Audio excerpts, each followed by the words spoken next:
نحمده ونصلي على رسوله الكريم اما بعد فاعوذ بالله من الشيطان الرجيم بسم الله الرحمن الرحيم رب اشرح لي صدري ويسر لي امري واحلل عقدة من لساني يفقهوا قولي قل للمؤمنات يغضضن من ابصارهن ويحفظن فروجهن ولا يبدين زينتهن الا ما ظهر منها وَلْيَضْرِبْنَ بِخُمُرِهِنَّ عَلَى جُيُوبِهِنَّ وَلَا يُبْدِينَ زِينَتَهُنَّ إِلَّا لِبُعُولَتِهِنَّ أَوْ آبَائِهِنَّ أَوْ آبَاءِ بُعُولَتِهِنَّ أَوْ أَبْنَائِهِنَّ أَوْ أَبْنَاءِ بُعُولَتِهِنَّ أَوْ إِخْوَانِهِنَّ أَوْ بَنِي إِخْوَانِهِنَّ أَوْ بَنِي أَخَوَاتِهِنَّ۔ یہاں تک ہم پڑھ چکے۔ اس سے کیا پتہ چلتا ہے کہ ایک مسلمان عورت کن کن رشتوں کے سامنے اپنی زینت کھول سکتی ہے، اگرچہ پھر ان رشتوں کے درمیان زینت کے نمایاں کرنے میں پھر فرق ہے عمر کے اعتبار سے یا رشتے کے اعتبار سے، لیکن اس کو فتویٰ کی بجائے تقوی پر چھوڑا گیا، لیکن شوہر کا معاملہ باقی تمام معاملوں سے الگ ہے اور دوسری جگہ سے ہمیں اس کے بارے میں تعلیمات ملتی ہیں۔ یہ جو رشتے ہیں یعنی ابدی محرم، ہمیشہ ہمیشہ کے لیے ان سے نکاح حرام ہے، ان سے کبھی کسی صورت میں بھی نکاح ہو ہی نہیں سکتا، اور اسی میں سگے چچا اور ماموں بھی آ جاتے ہیں۔ تو وہ رشتے کہ جن سے کبھی نکاح نہیں ہو سکتا ان کے سامنے زینت کھولی جا سکتی ہے، عورت ریلیکس ہو کر آ سکتی ہے، تنہائی میں ان کے پاس بیٹھ سکتی ہے، ان کے ساتھ سفر کر سکتی ہے، ان کے جسم کے ساتھ اگر جسم کا کوئی حصہ ٹچ کر جائے، جیسے کوئی چیز لیتے دیتے ہاتھ لگ جائے یا ہاتھ ملایا جا رہا ہو، مصافحہ کیا جا رہا ہو، تو ایسی صورت میں اس کی اجازت ہے۔ اسی طرح اس میں رضائی رشتے بھی آ جاتے ہیں۔ یہاں پر نسب کے اور سسرال کے رشتے ہیں جن کا ذکر کیا گیا، تو کل بھی بات ہوئی تھی کہ نسب اور سسرال کے محرم رشتوں کے علاوہ رضاعت کی وجہ سے بھی یعنی کچھ رشتے محرم ہو جاتے ہیں۔ پھر دوسری بات یہ کہ کچھ ایسے محرم آتے ہیں کہ جن سے ابدی حرمت نہیں، وقتی حرمت ہے۔ یہ تو تھے ابدی حرمت کے رشتے۔ اب اسی کے تابع کچھ ایسے مرد آ جاتے ہیں کہ جن کے ساتھ انسان نہ تو بالکل غیر محرم کا سا سلوک کرے گا اور نہ ہی بالکل محرم والا، بلکہ ان دونوں کے درمیان والا۔ ابدی حرمت کے رشتے کے علاوہ وقتی حرمت کے رشتے کون سے ہیں؟ مثلاً بہنوئی، کیونکہ بہنوئی جو ہے اس سے بھی جب تک بہن اس کے نکاح میں ہے شادی نہیں ہو سکتی، اور جب شادی نہیں ہو سکتی تو وہ بالکل غیر محرم میں بھی نہیں آتا۔ لیکن یہ یاد رکھے چونکہ وہ وقتی محرم ہے اس لیے اس کے سامنے وہ ساری زینت نہیں کھولی جائے گی جو اپنے بھائی یا چچا کے سامنے کھولی جا سکتی ہے۔ ایسے رشتوں کے سامنے بھی ہاتھ اور چہرے کا پردہ نہیں ہے۔ مثلاً اس میں ہمیں بہت بڑی دلیل ملتی ہے خود حضور صلی اللہ علیہ وسلم کی سالی حضرت اسماء بنت ابی بکر کی۔ ان کے بارے میں آتا ہے کہ یہ حجۃ الوداع جو نبی صلی اللہ علیہ وسلم کی وفات سے چند مہینے پہلے کا واقعہ ہے، اس میں بھی ہمیں یہ پتہ چلتا ہے کہ وہ حضور صلی اللہ علیہ وسلم کے سامنے بال کھول کر یا سینہ کھول کر تو نہیں آتی تھی، لیکن چہرہ اور ہاتھ کھلے ہوتے تھے۔ اسی طرح خالو بھی اسی میں آ جاتا ہے، جب تک خالہ نکاح میں ہے تو شادی نہیں ہو سکتی، تو وہ بھی ایک طرح سے وقتی محرم میں آ جاتا ہے، لیکن اس کے سامنے بھی زیادہ سے زیادہ رخصت ہے انہی اعضاء کو کھولنے کی، باقی سینہ اور گلا اور باقی جسم نہیں کھولا جا سکتا، یعنی سطر ہی رہے گا۔ کل میں نے 3 کیٹیگریز بتائی تھی، ایک محرم رشتہ دار، اور آج اس میں اس محرم کے نیچے آپ لکیر لگا کے 2 کر لیں۔ محرم میں ایک ابدی محرم اور ایک وقتی محرم۔ ابدی محرم کون سے ہیں؟ جن کا ذکر ان پچھلی آیتوں میں کیا گیا، جن سے کبھی بھی کسی صورت میں بھی نکاح نہیں ہو سکتا۔ اس میں کچھ تو نسب سے ہیں، پھر 3 لفظ لکھ لیں. ایک ہے نسب، ایک ہے سسرال جس میں سسر ہی آتے ہیں بس، اور تیسرے رضاعت. یہ ہے ابدی محرم. جیسے دودھ شریک بھائی ہے تو اس سے کبھی بھی شادی نہیں ہو سکتی. اچھا، اب دوسرے کے آگے وقتی محرم. تو اس میں کون آتے ہیں؟ بہنوئی اور خالو اور پھپھا بھی آ سکتے ہیں، کیونکہ جب تک وہ زندہ ہے پھپھی تو وہاں پر نکاح نہیں ہو سکتا. تو یہ 3 کیا آ گئے؟ وقتی محرم میں. لیکن اگر بہن فوت ہو جاتی ہے تو اس شخص سے دوبارہ ایک طرح سے پردہ شروع ہو جائے گا، کیونکہ اب وہ کس جگہ پہ آ گیا کہ اس سے آپ کا نکاح ہو سکتا ہے. وہ بھی پھر اسی میں غیر محرم میں شامل ہو جائے گا. اب اتنی بات واضح ہو گئی. محرم کی 3 کیٹیگریز. محرم کے نیچے نسب، سسرال اور پھر رضاعت اور وقتی محرم. اب دوسری بڑی کیٹیگری ہے نامحرم کی. نامحرم بھی 2 طرح کے ہیں، ایک رشتہ دار نامحرم اور ایک ہے غیر محرم مکمل طور پر جن کے ساتھ کوئی رشتہ نہیں، اجنبی کہہ سکتے ہیں، اجنبی نامحرم. رشتہ دار نامحرم اور اجنبی نامحرم. رشتہ دار نامحرم میں مثلا فرسٹ کزنز آ جاتے ہیں. اسی طرح کچھ اور برادری کے، جیسے والد کے اپنے بھائی تو نہیں لیکن والد کے کزنز ہیں، اور فرسٹ کزنز میں خالہ، پھپھی، چچا، ماموں، ان سب کے بچے. یہ سب کیا ہیں؟ نامحرم ہیں لیکن رشتہ دار بھی ہیں. اب ان کے ساتھ کیا معاملہ ہو، اس کے بارے میں ہمیں احادیث سے 2 چیزیں ملتی ہیں. اب یہ یاد رکھیں کہ میں کوئی بھی چیز اپنے عقل سے اور خود سے فیصلہ نہیں کروں گی. جو بھی آپ کو بتاؤں گی قرآن اور سنت ہی سے بتاؤں گی. فرسٹ کزنز، اگر یہ عمر رسیدہ ہوں تو ان کے سامنے ہاتھ چہرہ کھول کے آیا جا سکتا ہے. عمر رسیدہ، بڑی عمر کے ہوں، جیسے آپ کے باپ کے برابر ہوں، ماں کے برابر ہوں، تو وہ یعنی کہ ینگ ہم عمر نہیں ہیں، تو پابندیاں ہلکی ہوں گی. اس میں ہم دیکھتے ہیں حضرت ام ہانی جو حضور صلی اللہ علیہ وسلم کی چچا زاد بہن تھی، حضرت ابو طالب کی بیٹی تھی. یہ آخر وقت میں بھی حضور صلی اللہ علیہ وسلم کے سامنے جب آتی تھی تو ہاتھ اور چہرہ کھلا ہوتا تھا. یہ فتح مکہ کا موقع ہے جو کافی دیر کے بعد ہوا. وہ خود اس کے بارے میں اس چیز کا ذکر کرتی ہیں، اور حضور صلی اللہ علیہ وسلم نے ان کو اس سے زیادہ پردہ کرنے کا حکم نہیں دیا. اب اس میں ایک وجہ یہ بھی تھی کہ جیسے حضور صلی اللہ علیہ وسلم اور حضرت ابو طالب کا ایک بہت قریبی تعلق بھی تھا، یعنی حضرت ابو طالب نے بچپن سے ہی آپ صلی اللہ علیہ وسلم کو ایک طرح سے گود لیا تھا، آپ کی پرورش کی تھی، تو باپ کے مقام پر بھی آتے تھے. تو ان کے گھر میں جو بیٹی تھی اس سے آپ کا تعلق پھر بالکل ایسا نہیں تھا کہ جو کسی بالکل غیر آدمی کا ہوتا ہے، اور ویسے بھی وہ عمر میں بڑی تھی. اس لیے یہاں پر یہ پتہ چلتا ہے کہ آپ صلی اللہ علیہ وسلم نے ان کو اس بات پر روکا نہیں. دوسری مثال، حضرت عباس اپنے بیٹے فضل کو اور ربیعہ بن حارث بن عبد المطلب کو، جو حضور صلی اللہ علیہ وسلم کے حقیقی چچا زاد بھائی ہیں، ٹھیک ہے نا، حضرت عباس کون ہے؟ چچا ہیں. ان کے بیٹے فضل کون ہیں؟ چچا زاد بھائی ہیں آپ کے. اور اسی طرح ربیعہ بھی چچا زاد بھائی ہیں. حضرت عباس اپنے بیٹے کو حضور صلی اللہ علیہ وسلم کے پاس بھیجتے ہیں کہ اب تم لوگ جوان ہو گئے ہو، تمہیں جب تک روزگار نہ ملے میں تمہاری شادی نہیں کروں گا. جاؤ حضور صلی اللہ علیہ وسلم کے پاس نوکری کی درخواست کرو کہ وہ کوئی کام دلا دیں تم کو تاکہ تمہاری شادی ہو سکے. اب کیا ہوتا ہے، یہ دونوں حضرت زینب کے مکان پر حضور صلی اللہ علیہ وسلم کی خدمت میں حاضر ہوتے ہیں. کہاں؟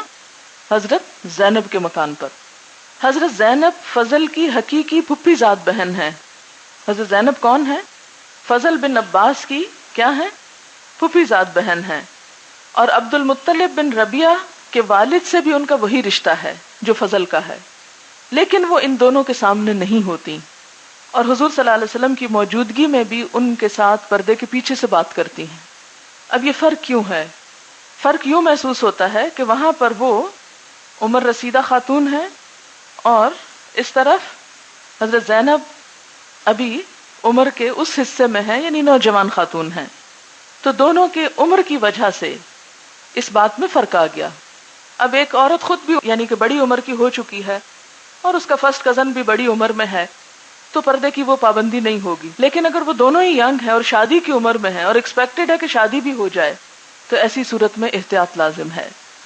پھر اس کے بعد جہاں پر کسی رشتے میں شک پڑ جائے وہاں پر احتیاط لازم ہے، پردہ بہتر ہے. ہم دیکھتے ہیں بخاری اور مسلم میں کہ حضرت سودا ام المومنین کا ایک بھائی تھا جو ان کے والد کی لونڈی سے تھا.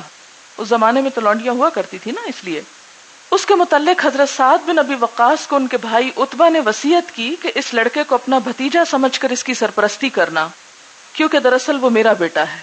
اب یہ جھگڑا ہو گیا، ایک بچے پہ 2 لوگوں کا حق ہو گیا. یہ مقدمہ نبی صلی اللہ علیہ وسلم کے پاس آیا تو آپ نے حضرت سعد کا دعویٰ یہ کہہ کر خارج کر دیا کہ بیٹا اس کا جس کے بستر پر پیدا ہوا، رہا زانی تو اس کے لیے پتھر ہیں. یہ حدیث بہت مشہور ہے. آپ نے حضرت سودا سے فرمایا کہ اس لڑکے سے پردہ کرنا، اگرچہ وہ ان کے والد کا بیٹا بن رہا ہے اور لونڈی سے ہے. تو پیچھے آپ پڑھ چکے ہیں نا کہ سوتیلے بھائی جو ہیں ان سے پردہ نہیں ہوتا. لیکن یہاں چونکہ رشتے میں جھگڑا ہو گیا، شک پڑ گیا. بعض اوقات ایسے ہوتا ہے کہ کسی بچے کو دودھ پلایا ہوتا ہے، کسی کو یاد نہیں، پلانے والی فوت ہو گئی، جو لوگ آس پاس سے وہ فوت ہو گئے، بڑے ہو کر رشتہ لینے دینے کا مسئلہ ہوا. ایسے بعض اوقات مسائل آپ دیکھیں گے تو اس صورت میں پوچھتے ہیں کہ رشتہ کریں یا نہ کریں، پردہ کریں یا نہ کریں. تو اس میں بات یہ ہے کہ چونکہ وہ اس میں شک والی بات ہے تو شک والی جگہ پر رشتہ پھر نہیں کرنا چاہیے. عموماً یہ شک جو ہے ناجائز تعلق کی وجہ سے ہو سکتا ہے یا رضاعت کی وجہ سے ہو سکتا ہے. اپنے حقیقی ماں باپ کے بچوں میں تو یہ شک نہیں ہو سکتا. یہاں مردوں کے بعد اب کچھ اور چیزیں ہیں کہ جن کے سامنے، یعنی یہ رشتہ دار مرد تھے جن کے سامنے زینت کھولی جا سکتی ہے. اور کن کے سامنے زینت کھولی جا سکتی ہے؟ او نسائہن، یا ان کی اپنی عورتیں. اپنی عورتیں، یہ اپنی عورتیں کون ہیں؟ اس کے بارے میں علماء نے 2 رائے قائم کی ہیں. بعض یہ کہتے ہیں کہ اس سے مراد صرف مسلمان عورتیں ہیں، غیر مسلم عورتیں کسی بھی کیٹیگری کی ہوں ان کے سامنے زینت نہیں کھولی جا سکتی. اور بعض یہ کہتے ہیں کہ اپنی عورتوں میں بھی ہر طرح کی مسلمان عورتیں شامل نہیں ہیں، بلکہ وہ عورتیں ہیں جو اپنی میل جول کی یہ قابل اعتماد عورتیں ہیں. ابن عباس، مجاہد، ابن جریج کی رائے یہ ہے کہ غیر مسلم عورتیں خواہ ذمی ہوں یا کوئی، ان سے اسی طرح پردہ ہونا چاہیے جیسے مردوں سے ہوتا ہے. اور اپنی تائید میں یہ ایک واقعہ بھی پیش کرتے ہیں کہ حضرت عمر نے حضرت ابو عبیدہ کو لکھا، میں نے سنا ہے مسلمانوں کی بعض عورتیں غیر مسلم عورتوں کے ساتھ حماموں میں جانے لگیں، جیسے باہر کے ملک میں سوئمنگ وغیرہ میں، حالانکہ جو عورت اللہ اور یوم آخرت پر ایمان رکھتی ہو اس کے لیے حلال نہیں کہ اس کے جسم پر اس کے اہل ملت یعنی اپنی امت کے لوگوں عورتوں کے سوا کسی اور کی نظر پڑے. یہ خط جب حضرت ابو عبیدہ کو ملا تو وہ ایک دم گھبرا اٹھے اور کہنے لگے، خدایا جو مسلمان عورت محض گوری ہونے کے لیے ان حماموں میں جائے اس کا منہ آخرت میں کالا ہو. یعنی وہ پریشان ہوئے کہ یہ کیا ہو رہا ہے میری حکومت میں. بہرحال اس کو ناپسند کیا گیا. دوسرا گروہ یہ کہتا ہے کہ اس سے مراد تمام عورتیں ہیں، اور امام راضی کے نزدیک یہی صحیح مذہب ہے. لیکن وہ ساتھ ہی یہ کہتے ہیں کہ نسائہن سے پھر کیا مراد ہے؟ اگر ساری عورتیں مراد ہیں تو پھر یہ کہنے کی ضرورت ہی کیا ہے کہ اپنی عورتیں؟ اس کا مطلب ہے کہ کچھ عورتیں ایسی ضرور ہو سکتی ہیں کہ جن سے بچاؤ اور احتیاط لازم ہے. تو پھر نسائہن کا کیا مطلب ہوگا؟ کیونکہ باقی مسائل تو بہت واضح ہیں، مرد ہے نا ٹھیک ہے ایک طرف کر دو، لیکن یہ جو عورتوں کا مسئلہ ہے، کیونکہ عورتوں میں تو ہم کو ہر وقت اٹھنا بیٹھنا، ان کے درمیان ہونا، کبھی مسلمانوں کے درمیان، کبھی دعوت اور تبلیغ کے لیے غیر مسلم عورتوں کے درمیان، کبھی ہاسپٹلز میں، کبھی آپ کے گھروں میں کام کرنے والیاں بھی غیر مسلم ہو سکتی ہیں. تو ان کے سامنے کس حد تک اپنے آپ کو کھولیں؟ تو نسائہن میں پھر کیا شامل ہوتا ہے؟ تو اس پر جیسا کہ میں نے پہلے 2 گروہ بتائے، ایک کیا کہتا ہے اس سے مراد ساری مسلمان عورتیں، دوسرا کیا کہتا ہے قابل اعتماد عورتیں. ایک گروہ نے کیا کہا ساری عورتیں مسلمان ہوں یا غیر مسلم، دوسرا کہتا ہے نہیں صرف مسلمان، اور تیسرا کیا کہتا ہے کہ مسلمانوں میں سے بھی یا غیر مسلم میں سے بھی قابل اعتماد عورتیں. اور یہی تیسری رائے زیادہ بہتر معلوم ہوتی. واضح ہوئی بات کہ نہیں ہوئی؟ اچھا اس کی وجہ کیا ہے؟ اب مسلمانوں میں بھی تو بعض پروسٹیچیوٹس ہوتی ہیں نا جو کلمہ پڑھتی ہیں اپنے آپ کو مسلمان کہتی ہیں لیکن بہت فحش حرکات کرتی ہیں. اسی طرح بہت سی عورتیں ایسی ہو سکتی ہیں کہ جو غیر مسلم نہیں لیکن انتہا درجے کی شریف ہیں، آپ کے گھروں میں کام کرتی ہیں، جھاڑو دیتی ہیں، برتن دھوتی ہیں، کام کر کے چلی جاتی ہیں، ان کو اس سے کوئی غرض نہیں کہ آپ کیا ہے. لیکن پھر بھی جہاں تک غیر مسلم عورتوں کا تعلق ہے تو احتیاط بہتر ہے، کیونکہ ان کو تو اللہ تعالیٰ نے نہیں بتایا کہ وہ ایک عورت کا حسن کسی مرد کے سامنے کس حد تک جا کر بیان کریں اور کس حد تک نہ. تو اس معاملے میں بھی پھر خود انسان کو ان ساری چیزوں کو سامنے رکھ کر جو بات سامنے آتی ہے وہ یہ کہ انسان خود محسوس کرے کہ کس قسم کی عورت کے سامنے جانا اس کے لیے مفید ہے اور کس کے سامنے نہیں. آپ دیکھیں کہ بعض اوقات آپ کی اپنی رشتہ دار خواتین ایسی ہو سکتی ہیں کہ جو آپ کی باتیں جا کر غیر لڑکوں مردوں کو بتائیں اور آپ کے لیے فتنہ کھڑا کر دیں. اب آپ دیکھیں کہ اس سے کیوں روکا گیا ہے، روکا کیوں گیا ہے اس سے، اور یہ عورتوں میں بھی قید کیوں لگائی گئی یا احتیاط کیوں بتائی گئی. اور ایک اور بات یاد رکھیں کہ جہاں عورتوں کی بات ہے وہاں لڑکوں پر بھی یہ بات صادق آتی ہے. اس کا کیا معنی ہے کہ لڑکوں کے سامنے بھی لڑکوں کی باتیں بھی رشتہ دار مردوں کو اپنی بیٹیوں کے سامنے نہیں کرنی چاہیے. جس طرح ایک عورت کو جا کر اپنے شوہر کو کسی دوسرے عورت کے حسن وغیرہ کے بارے میں اور خوبصورتی کے بارے میں نہیں بتانا چاہیے، اسی طرح ماں باپ کو بھی احتیاط کرنی چاہیے کہ وہ بھی ایسی باتیں نہ بتائیں. یہ میں ایک لڑکی کا ہی واقعہ لکھا ہوا ہے، یہ پڑھ کے سناتی ہوں. یہ کہتی ہیں کہ شاید میں ان آیات کی روح کو نہ سمجھ سکتی اگر میرے ساتھ یہ واقعہ پیش نہ آتا. یہ اصل میں تشیع الفاحشہ میں شاید بات یہ لکھ رہی ہیں 30 آیت پہ، مگر یہ مجھے آج کے لیسن سے زیادہ ریلیٹڈ معلوم ہو رہی ہے. کہتی ہے واقعہ کچھ اس طرح کہ ہمارے ہمسائے میں ایک لڑکا آیا، اس کی بہن کا بزنس تھا جو اس نے سنبھال رکھا تھا. اس نے ہمارے ساتھ والا گھر دفتر بنانے کے لیے کرائے پر لیا. ابو سے اس کی اچھی سلام دعا ہو گئی. ابو اکثر اس کا امی سے ذکر کرتے کہ اس کا کہ بہت امیر ہے، شریف لڑکا ہے، اور بہت سی اس کی تعریفیں کرتے. تو بہت دن جب میں نے اس کی تعریفیں سنی تو میرے دل میں اس لڑکے کا خیال آنے لگا. لہٰذا میں نے ایک دو بار اس کو اپنے گھر کی چھت سے جھانک کر دیکھا، یعنی چونکہ ساتھ والے گھر میں دفتر تھا. اور پھر شکل تو مجھے اس کی پسند نہ آئی اور نہ ہی کوئی ایسی خوبی نظر آئی، لیکن بقور گھر والوں کے آج کے دور میں خوش قسمت وہ ہے جس کے پاس پیسے زیادہ ہیں. یعنی لڑکا امیر بہت تھا مگر شکل و صورت اور باقی کوئی خوبی نظر نہیں آتی تھی، اور یہ بچی چھت سے جھانک کر اس کو دیکھ رہی ہے. چنانچہ ایک دن ابو کے دراز سے کارڈ لے کر میں نے اس کو فون کر دیا. شروع میں گھبرائی، نام نہیں بتایا، پھر بتا دیا. اس نے کہا میں آؤں گا، تم گیٹ پر کھڑی ہونا. میں نے اس کو دیکھا، مجھے بہت ہی برا لگا. اس نے زمین آسمان کے کلابے ملا دیے میری تعریف میں. جب فون کرتا گھٹیا فحش باتیں کرتا، سیکس سے ریلیٹڈ. میں اس کی بےزتی کر دیتی. مجھے سیکس سے تو کوئی دلچسپی نہ تھی، مجھے اس کی چیزیں، پجیرو گاڑی، موبائل فون اور 4 نوکر اچھے لگتے تھے. بہرحال ایک دو بار میں نے اس کو بس دیکھا. اس نے بہت کوشش کی کہ کسی طرح بہلا کر مجھے استعمال کر لے، مگر اللہ کا شکر ہے کہ ایسا کوئی موقع میں نے اس کو نہ دیا. اس سے جب نہ ملی تو اس نے کہا کہ یہ تعلق ختم کرتے ہیں، مگر میں یہ ضرور کہوں گا کہ تم اچھی لڑکی ہو، ورنہ جتنی تعریفیں میں نے تمہاری کی ہیں اگر کسی اور کی کرتا تو وہ سب کچھ کرنے پر تیار ہو جاتی، مگر تم تو بس کہتی ہو کہ اتنی اچھی ہو تو شادی کر لو. بہرحال فون پر بات ختم ہوتی. پھر ایک دن اس کی شادی کا کارڈ آیا، اس کی شادی ہو گئی. مجھے ہلکا سا افسوس ضرور ہوا، اور اوپر سے بیوی کو لان میں لے کر اس حصے میں بیٹھتا تھا جہاں سے میں اس کو جھانکا کرتی تھی. اب بیوی کے ساتھ اس کو دیکھتی تو عجیب سی فیلنگ آتی، مجھے بےزتی محسوس ہوتی. بہرحال میں نے اس لڑکے کا خیال دل سے نکالا اور اپنے آپ کو اچھے کاموں میں مصروف کر لیا. اچھا، اب یہ کہتی ہیں کہ اس واقعے کو بیان کرنے کا اصل مقصود دوسروں کو سبق دینا ہے. نمبر 1، ماں باپ جوان بیٹیوں کے سامنے کسی ان میرڈ لڑکے کی بے جا تعریف نہ کیا کریں. اسی طرح سب بچیاں گھر جا کر جوان بھائیوں کے سامنے یہاں اپنی دوستوں کی باتیں نہ کیا کریں. یہی اصل میں یہاں پر بتایا جا رہا ہے. اور کیونکہ من نسائہن کا مطلب یہ ہے کہ جو اپنی قابل اعتماد عورتیں ہیں، جن کو اسلام کے اس حکم کا پتہ ہے کہ کسی بچی کی تعریف جا کر کسی مرد کے سامنے نہیں کرنی، تو ان کے سامنے انسان ہر طرح کی زینت کھول لے. لیکن جہاں یہ خطرہ ہو کہ اس کی یہ زیب و زینت گھر جا کر ڈسکرائب ہوگی تو وہاں انسان احتیاط میں ہی رہے. پھر اس کے بعد دوسرا کہتے ہیں کہ کسی کے گھر میں جھانکنے سے اسلام نے منع کیا ہے. آپ کو پتا نا کہ آنکھ پھوڑ دینے تک کی بات ہوئی پیچھے، تو اس میں ہمارا ہی فائدہ ہے. میری جو اس لڑکے سے بات شروع ہوئی تو اس کی وجہ یہ بھی تھی کہ اکثر وہ کمرے میں یا لان میں بیٹھا ہوتا تو میں اس کو جھانکتی. جس کے باعث اس میں کوئی اچھی خوبی نہ ہونے کے باوجود مجھے اچھا لگنے لگا. ظاہر ہے کہ ایک مرد ہے، آپ دیکھتے رہیں اور اس کے انداز و انداز تو وہ آپ کو ایسا ہی محسوس ہونے لگے گا. لہٰذا میرا پیغام یہی ہے کہ اسلام کا حکم خواہ اس کی حکمت سمجھ آئے یا نہ آئے فوری طور پر عمل کر لیں. میں بھی جھانکنے کو معمولی بات سمجھتی رہی، مگر بات کہاں سے کہاں جا پہنچی. اللہ ہمارا خالق ہے، اس نے جو بھی احکامات دیے ہیں ہماری بہتری کے لیے ہیں. بات صرف عمل کی ہے، اور عقل مند وہی ہوتا ہے جو دوسروں سے عبرت پکڑے.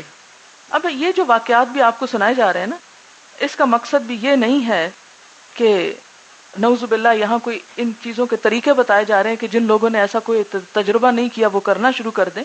کسی بات کو جاننے کے بعد اس برائی پہ عمل کرنا جو ہے کہیں زیادہ برا ہو جاتا ہے. آگے کس کے سامنے اور زینت کھول سکتے ہیں؟ او ما ملکت ایمانہن، یا جو ان کے دائیں ہاتھ جن کے مالک ہیں. اس سے مراد ایک گروہ ما ملکت ایمانہن سے صرف عورتیں لیتا ہے، لونڈیاں، کہ اپنی لونڈیوں کے سامنے عورت اپنی زینت کھول سکتی ہے، یہ پردے کی ضرورت نہیں.